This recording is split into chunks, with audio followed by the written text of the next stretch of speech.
coming to you today as a giant vagina because our cultural overlords have decided we can no longer have an objective definition of the word woman, which is why you're seeing men in women's bathrooms and locker rooms and sports teams and prisons. It's also why when some lawmaker asked Supreme Court Justice nominee Ketanji Brown Jackson if she could define the word woman, she replied, "No, I can't. I'm not a biologist." Oh, Ketanji. You know, if I was that lawmaker, I would have asked an immediate follow-up question. I would have been like, "Thank you, Justice Jackson. I was wondering, could you define the term vagina?" What would she have said? "No, I can't. I'm not a gynecologist." Probably.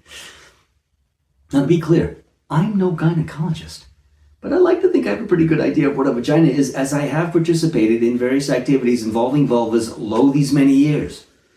Maybe not so much now, but when I was a younger man, okay, I'll admit I haven't seen one up close lately, but they can't have changed that much. I'm not that old. I'm 60 years old, not 60 million years old.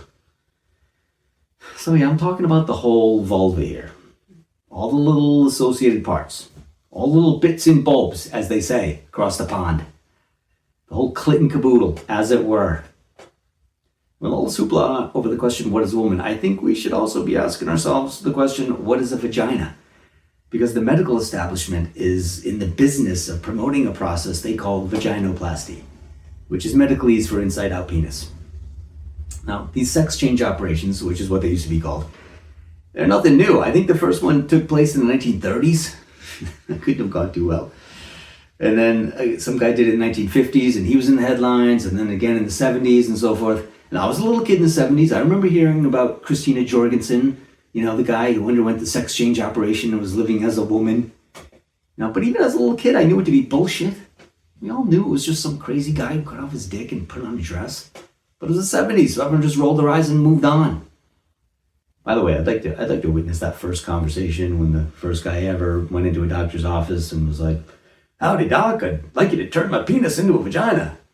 And the doctor looked at it and said, "Yeah, I can do that. I've been practicing on some cadavers." What an asshole. Vaginoplasty. Huh?